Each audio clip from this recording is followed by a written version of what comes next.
بسم اللہ الرحمن الرحیم۔ افطار کے وقت روزے داروں کا دعاؤں سے غفلت اور لاپرواہی کا برتنا۔ پیغمبر صلی اللہ علیہ وسلم فرماتے ہیں ثلاث دعوات لا ترد، دعوت الوالد و دعوت الصائم و دعوت المسافر۔ پیغمبر صلی اللہ علیہ وسلم فرماتے ہیں تین دعائیں ایسی ہیں جن کو اللہ تعالیٰ رد نہیں کرتے۔ ثلاث دعوات لا ترد، اللہ تعالیٰ تین دعائیں ایسی ہیں ان کو اللہ تعالیٰ ضرور قبول فرماتے ہیں، اللہ ان کو رد نہیں فرماتے۔ نمبر ایک، دعوت الوالد، باپ کی دعا اپنے بیٹے کے حق میں۔ بعض حدیثوں میں یہاں تک ہے باپ کی دعا بیٹے کے حق میں ایسا قبول ہوتی ہے جس طرح ایک نبی کی دعا امت کے حق میں قبول ہوتی ہے۔ جیسا کہ پیغمبر اپنی قوم کے لیے دعا کریں تو جیسا قبول کرتے اللہ تعالیٰ، ویسا باپ کی دعا اولاد کے حق میں اللہ ویسا قبول کرتے، لیکن اولاد بھی صحیح ہو اور ماں باپ بھی صحیح ہو۔ تو اس لیے دعاؤں کا اہتمام کرنا چاہیے۔ نمبر دو، ودعوت الصائم، روزہ دار کی دعا۔ روزہ دار جب دعا کرتا ہے، چاہے وہ عام حالت میں ہو چاہے وہ افطار کے وقت میں ہو، حدیثوں میں افطار کے وقت روزہ دار کی دعا کا قبول ہونا آیا ہے، تو اس لیے آدمی کو چاہیے کہ وہ افطار کے وقت دعا میں لگ جائے۔ تیسرا ہے ودعوت المسافر، مسافر کی دعا اللہ تعالیٰ قبول فرماتے ہیں۔ اب دیکھو اس میں روزہ دار آدمی افطار کے وقت میں دعا کرتا ہے یا پھر افطار کی چیزیں لانے میں بانٹنے بیچارے میں رہتا ہے، ٹائم قبولیت کا ہے، بندہ قبولیت کے وقت میں غفلت میں ہے، خدا دینے پر ہے بندہ لینے تیار نہیں ہے، کتنی افسوس کی بات ہے۔ یہی ہماری غفلت ہوتی ہے، اگر یہی غفلت اگر چلتی رہی تو پھر خدا محروم کر دیتے ہیں۔ پھر اللہ تعالیٰ حضرت اشرف علی تھانوی رحمۃ اللہ علیہ، حکیم الامت حضرت مولانا اشرف علی تھانوی رحمۃ اللہ علیہ ہمارے بزرگوں میں سے، ہمارے اکابرین میں سے، ہندوستان آزاد ہونے سے پہلے ان کی وفات ہوئی ہے۔ تو حضرت الیاس صاحب رحمۃ اللہ علیہ ان سے بولتے تھے، الیاس صاحب بولتے تھے کام میرا ہو ترتیب حضرت کی ہو، تربیت حضرت کی بولتے تھے۔ تو اتنے بڑے آدمی انہوں اپنی زندگی کے اندر تقریباً 1500 سے 2-2500 کتابیں لکھی انہوں، ہر فن پر کتاب لکھی انہوں، حدیث پر، قرآن کی تفسیر پر۔ حضرت مولانا علامہ انور شاہ کشمیری رحمۃ اللہ علیہ، نام سنے ہوں گے آپ۔ تو علامہ انور شاہ کشمیری، ان کا دماغ بڑا غضب کا تھا، اگر کوئی چیز ایک بار دیکھ لیتے ہیں 40 سال تک ان کا رہتی تھی، بلکہ ان کے بارے میں یہاں تک لکھا ہو کتابوں کے اندر، جب انہوں اگر یہ صفحہ پڑھتے تھے تو پھر یہ صفحے پر انہوں کپڑا ڈالتے تھے، اگر وہ صفحہ پڑھنا ہوتا اس پر کپڑا ڈالتے تھے۔ کسی نے ان سے پوچھا، شاگردوں نے، اسٹوڈنٹس نے پوچھا ان کے، حضرت آپ ایسا کیوں کرتے ہیں؟ جب یہ صفحہ پڑھتے ہیں تو آپ یہ صفحے پر آپ کپڑا ڈالتے ہیں، جب وہ پڑھتے ہیں تو آپ یہ پیج پر کپڑا ڈالتے ہیں، کیا وجہ ہے؟ تو حضرت علامہ انور شاہ کشمیری نے کیا فرمایا، جب میں یہ صفحہ پڑھتا ہوں، یہ پیج پڑھتا ہوں، پڑھتے پڑھتے اچانک بائی چانس بھی اگر میری نظر پڑ جاتی ہے، وہ لائن پوری وجہ صفحہ یاد ہو جاتا ہے۔ بائی چانس نظر پڑی تو پھر یاد ہو جاتا ہے وہ صفحہ۔ یہ حال ہے ان کا۔ علامہ اقبال ان کی تربیت پائے۔ یہ علامہ انور شاہ کشمیری اپنے زمانے میں بچوں کو اردو کتابیں پڑھنے سے منع کرتے تھے، اردو کے گائیڈز، ترجمہ تفسیر دیکھنے سے منع کرتے تھے، لیکن جب حضرت علامہ انور شاہ کشمیری کو، جب حضرت اشرف علی تھانوی رحمۃ اللہ علیہ کی بیان القرآن کتاب ہے ان کی تفسیر کی، تو وہ جب حضرت علامہ انور شاہ کشمیری دیکھے تو اس میں علوم کا سمندر ہے۔ تو حضرت علامہ انور شاہ کشمیری نے اپنے شاگردوں سے کیا فرمایا، اب تک میں منع کرتا تھا اردو کتابیں پڑھنے سے، اب مجھے پتہ چل رہا ہے کہ حضرت تھانوی کا علم اردو کے اندر بھی بول رہا ہے، اب میں منع نہیں کرتا۔ اگر پڑھنا ہو، اگر اردو میں کتابیں پڑھنا، پہلے منع کرتا تھا، اگر اردو میں پڑھنا ہی ہے تو پھر حضرت تھانوی کی کتابیں پڑھو، یہ بولتے تھے علامہ انور شاہ کشمیری۔ تو حضرت علامہ انور شاہ کشمیری رحمۃ اللہ علیہ بہت بڑے بزرگ عالم گزرے ہیں۔ انہوں فرماتے ہیں کہ جب اللہ تعالیٰ کسی کو دعا کرنے کی توفیق دے دیا، سمجھو کہ خدا اسے عطا کرنے کا فیصلہ کر بھی دیا۔ جب اللہ تعالیٰ کسی کو دینا نہیں چاہتا، مانگنے کا موقع بھی نہیں دیتا، دینا چاہتا ہے تبھی اللہ اسے مانگنے کا موقع دیتا ہے، جب دینا ہی نہیں ہے بلاتا بھی نہیں ہے، بلایا تو پھر مانگنے کا موقع دیتا بھی نہیں ہے۔ یہ اللہ کا عجیب مزاج ہے۔ یہ تو سوچنا چاہیے ہم کو کہ ہم دعاؤں میں ہمارا مزہ کتنا آتا ہے. اچھا اور ایک بات، بعض لوگ زبردستی دعا کر لیتے ہیں وہ، تو پھر کرنا الگ ہے، دعا میں مزہ ملنا الگ ہے. آدمی اگر گناہوں میں ہو، بزرگوں کی زندگی کے اندر لکھا ہوا ہے کہ جب ان سے بزرگ علماء کرام اور بزرگ دین فرماتے ہیں، غالباً حضرت فضیل بن عیاض رحمۃ اللہ علیہ فرماتے ہیں کہ جب مجھ سے کسی قسم کا کوئی چھوٹا گناہ ہو گیا، غلطی چوک مسٹیک ہو گئی، تو میں نے اپنی بیوی کے اندر، اپنی اولاد کے اندر، یا اپنی کم از کم سواری کے اندر میں نے اس کا اثر پایا.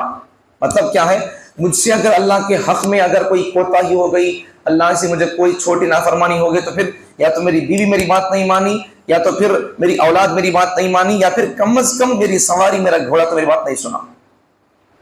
ان کو وہ نظر آتا تھا چھوٹی مسٹیک کا. اب ہمیں اٹھنا بیٹھنا ہمارا گناہوں میں ہی ہے، تو بھی ہم کو ڈرنا چاہیے. تو اللہ تعالیٰ جب ناراض ہوتے ہیں تو بندے کو مانگنے کا موقع نہیں دیتے. حدیث میں نبی صلی اللہ علیہ وسلم ارشاد فرماتے ہیں اللہ تعالیٰ نہیں مانگنے والے سے ناراض ہوتے ہیں، بلکہ غصہ ہوتے ہیں. حدیث میں یہ لفظ ہے، جو بندہ اللہ سے نہیں مانگتا، اللہ اس پر اللہ غصہ ہو جاتے ہیں. تو دیکھو کتنا عجیب مزاج ہے اللہ کا. ہمارے پاس کون تو ساری وقت مانگتا ہے تو میں کیا کرتی ہوں، اسے تنگ ہو جاتی ہے، ہمیں بیزار ہو جاتی ہے. اللہ نہیں مانگے تو تنگ آتا ہے اللہ تعالیٰ. اللہ کی کہتی عجیب شان ہے. دیکھو اللہ جیون ہمیں انسان ہمیں دے سکتے نہیں، کسی بھی پیٹ بھر سکتے نہیں.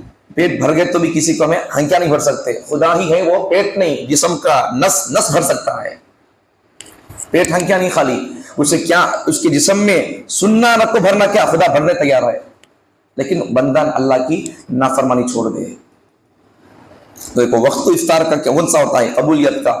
ہمیں اس وقت میں اگر پپئی، سموسا، حلیم، سلیم میں لگ گئے تو پھر ہماری دعا کیا ہو جائے گی، پھر روزے کا پھر اجر ثواب، پھر اور اس کا اثر کیا ہوگا.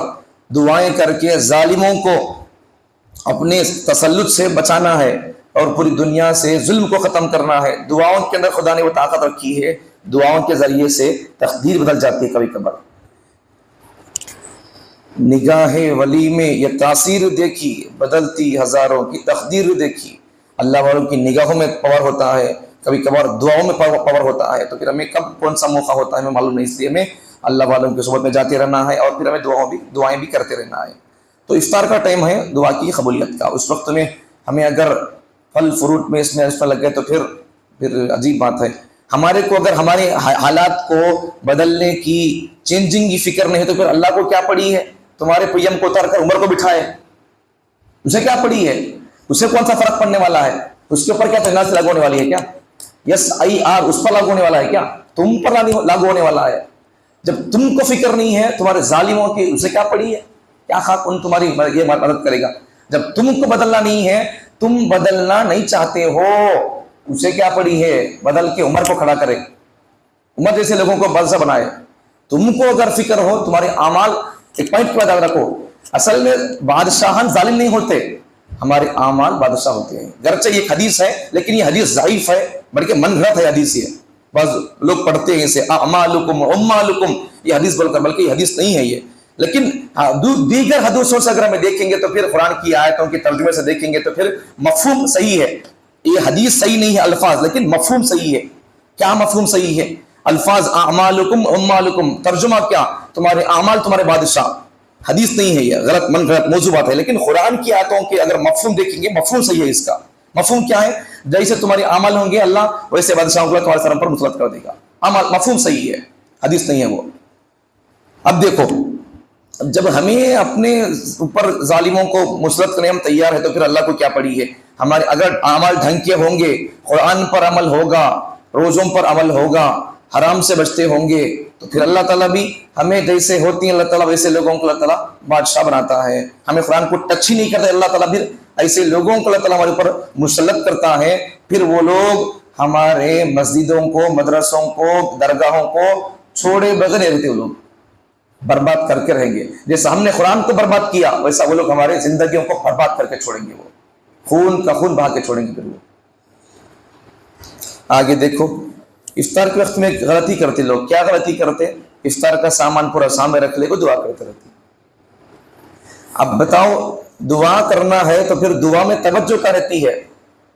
کتابوں میں لکھا ہوا ہے، حدیث میں بھی ہے کہ بندہ جب دل غافل دل سے دعا کرتا ہے تو اللہ تعالیٰ دعا قبول نہیں کرتے. غافل دل کا مطلب ہے دعا یہاں کر رہا ہے, ہاں بھی ٹائم کرتا ہے, وہ دیکھ رہا ہے, دعا یہاں کر رہا ہے, پپیلا بڑا, ارے وہ لے کے وہاں کے لے کے گاندھی روڈ کے حریم لائے کا, اچھا ہاں وہ بازو والے دیکھ بھیجے کہ بھابھی چکن پکوڑا دے تم لیتے فجر دیکھ بھیجے کہ ہمارا چھوٹا بھی دیکھ بھیجا کہ بریانی آ جائے تو اور سنڈے انڈے کھانا تھا, انڈے نہیں ملے, آ جائے کم سے کم لے کے آئے کہ بڑے کا چھوٹے کا. یہ دل غفلت, یہ 600 دعا تو کر رہا ہے بندہ زبان سے, ادھر یہ بھی بول رہا ہے, دل غافل بھی ہے. خدا کیوں توجہ کرے گا؟ انسان آفرل انسان کے پاس کوئی منکھو مانگنے آیا ہے تو پھر اس کا انداز اگر ایسا ہو, دیو جی روپیہ 10, اب آج روپیہ نہیں ہے, 100 روپے بھی چل گئے, 10 روپے چل گئے, 100 روپے پوچھنے والا کیا بولتا ہے, جیب میں ہاتھ ڈال کے بولتا ہے شان سے 100 روپے دے بے بانی بے بول کر پوچھتا, کیا ایسا بولتا ہے, کیا دیا ہے تو دے, تو میں دے تم بولتا, یہ خرید تو بولتا ہوں آج پڑھو کو, یہ خرید تو بولتا ہوں, اس کے بعد تم سے بڑا مالدار ہے. ابھی رمضان شروع ہونے کے بعد میں کراچی کا ایک ویڈیو آیا, کراچی کا پڑوسی ملک پاکستان کا ایک ویڈیو آیا, میرے پاس موجود ہے. انہوں نے ایک میسج دیا پوری دنیا کو. کیا میسج دیا؟ آپ جیسے شریف لوگوں کے پاس آ کر وہ لوگ منگ کھانے لگے, انہوں تو آپ بھی بڑے شریف ہے, تحقیق نہیں کرتے کون فقیر ہے کون ضرورت مند ہے, نہیں جانتے, لٹانا تمہارا کام ہے, خالی مسلمان قوم کا یہی کام ہے, بغیر تحقیق کے بے حساب پیسے لٹا دو, سامنے والا ضرورت مند ہے نہیں ہے بول کر. اب ویسا وہ ایک فیملی ایک ویڈیو بنی ہے, انہوں بول رہے تو یہ 1 گھنٹے کے اندر 9,000 کما کو ویڈیو وائرل کرے. اب انہوں بول رہے سو کیا زکات کا مال لاکھ لوگوں کو دے رہی, یہ مال لاکھوں لوگوں دے رہی, اب یہ زکات ادا ہوئی ہے نہیں ہوئی ہے, علماء سے پوچھ لو. بول رہا ہوں مسلمان کراچی میں ویڈیو, کراچی کا ویڈیو ہے, یہ یہی حال ہے ہمارا بھی. اب ان کیا بول رہے ہیں 9 گھنٹے میں 1 گھنٹے میں 9,000, پھر 10 گھنٹے کے 10,000 90,000, ان بول رہا سو پھر مہینے میں کتنے لاکھ ہو گئے, وہ حساب کرو بول رہا ہے انہوں. جب فری میں جب مل رہا ہے پیسہ, ہمارا نوجوان کمانے کیوں نکلے گا باہر, چودھری آباد کرے گا, کٹے آباد کرے گا, پارلیمنٹ کا ممبر نہیں بنے گا. عمر کئی کو بنتا ہوں, سنا نہیں ہے زندگی عمر کی, اسے کیا پڑی ہے, مانگلی کھاتے ملتی کہتے بول کر, جب سنتا ہے تو پھر دیکھتا ہے ماحول تو پھر ان عمر بننے کی کوشش نہیں کرتا. یہ حال ہے ہمارا. تو اس لیے تحقیق کرنا, تو ہمارے پاس اگر کوئی بندہ مانگتا ہے غفلت سے مانگتا ہے تو پھر برداشت نہیں ہوتا. انسان رہ کر مخلوق سے مخلوق مانگتی ہے, بے ادب ہو کر مانگنے کا سلیقہ نہیں سر کا, کچھ ساتھ ہے مخلوق کو, خالق ہے ان کتنا باغیرت ہوگا, اس لیے ایسا نہیں کرنا ہے.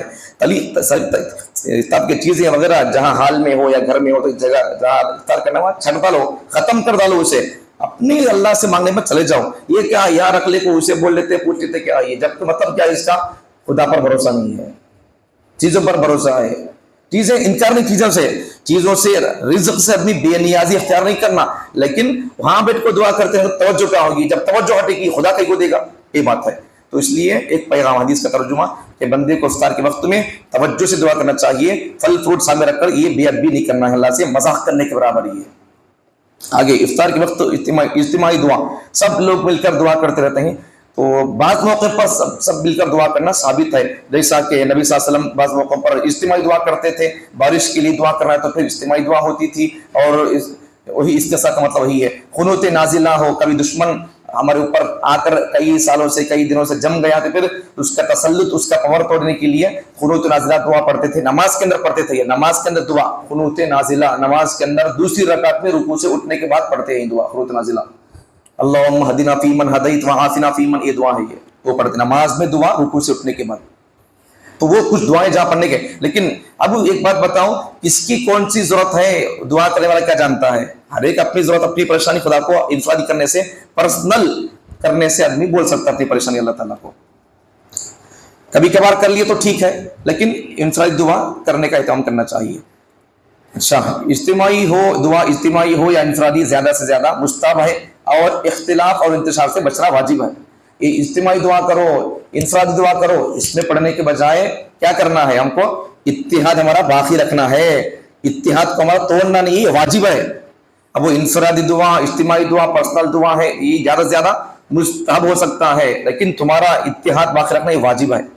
عورتوں کے افطار کے وقت کوتاہیاں, عورتیں افطار کے وقت میں, ہماری عورتیں ہماری مائیں بہنیں چولہا سلاتے ہیں, کب ہماری بیویاں اثر کے بعد چولہا سلاتے ہیں. اب پکنا کب, وہ پکتے پکاتے, کبھی کبھار ان کو دعا پڑھنے کا بھی, دعا کرنے کا موقع نہیں ملتا ہے.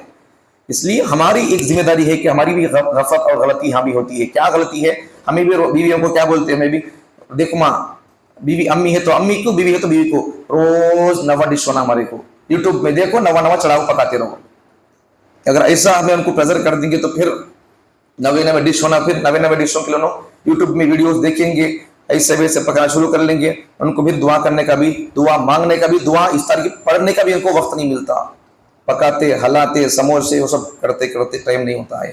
اس لیے سادہ سیدھا نظام رمضان کے اندر ہونا چاہیے. خدا کو پانا ہے تو پھر سادہ سیدھا نظام, نہیں تو پھر کوئی بات نہیں ہے. تو یہاں تک روزوں کے ہو گیا ہے, سحری وغیرہ افطار کے. یہاں سے روزے کے سائنسی فائدہ کیا ہے یہاں سے شروع ہو گیا. روزے کے سائنسی, اس وقت کی سائنس روزوں کے بارے میں کیا کہتی ہے. آکسفورڈ یونیورسٹی کی ڈاکٹرز, وہاں کے پروفیسرز اور چانسلرز روزوں کے بارے میں کیا کہتے ہیں, ان کی تحقیقات نوٹ کی گئی ہیں یہاں پر.